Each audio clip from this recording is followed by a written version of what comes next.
fantasy fight, a fight that people talk about pretty commonly, I would say, but maybe not enough. And I think this is a really interesting one. Joe Frazier, Evander Holyfield, prime versus prime. This is an interesting fight because I think this is a rare case where Evander Holyfield, he doesn't have the advantage on the inside. And that's not common because Joe Frazier was so great on the inside. If Holyfield wants to sit there on the inside and bang with Frazier, it can be a problem.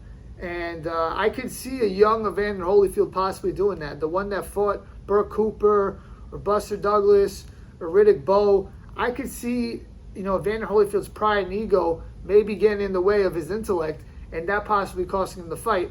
But on the flip side, Joe Frazier, he would come straight at you. And, Holyfield is such a great counterpuncher. You saw what he did to Mike Tyson. It would be very interesting to see what would happen. It's the type of fight that probably would have a rematch and a trilogy. It would be that kind of situation. Man, it's a tough fight to pick because both guys really have good cases for each other.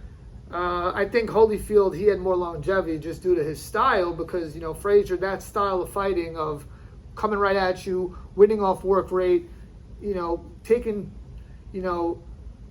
one punch to land your two punches, that style doesn't have as much shelf life as Evander Holyfield, who he's using more his legs, he's using his boxing ability, his counter punching. He had more versatility in what he could do. Of course, Holyfield could also make it a brawl if he had to, as we've seen in the Cooper fight, the Bowe fights. He's at times even the Mike Tyson fights, early in the early rounds.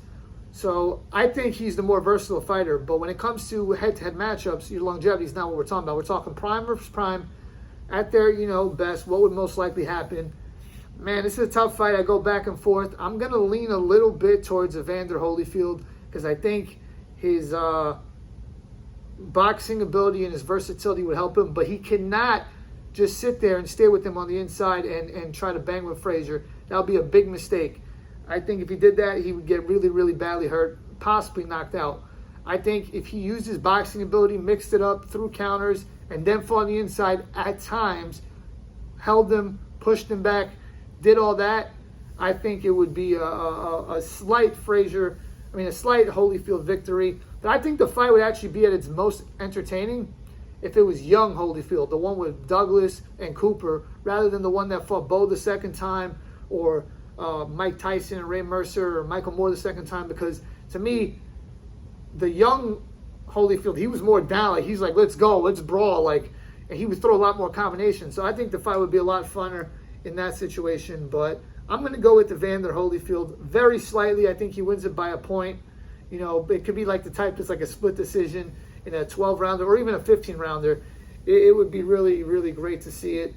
But let me know what you think. Do you think that Frazier's work rate may be too much for Holyfield? Do you think his inside ability might be too much? Or is Joe Frazier just the all-around better fighter than Evander Holyfield? Please like, share, comment, and subscribe. And check out my other fantasy fight videos. Peace out.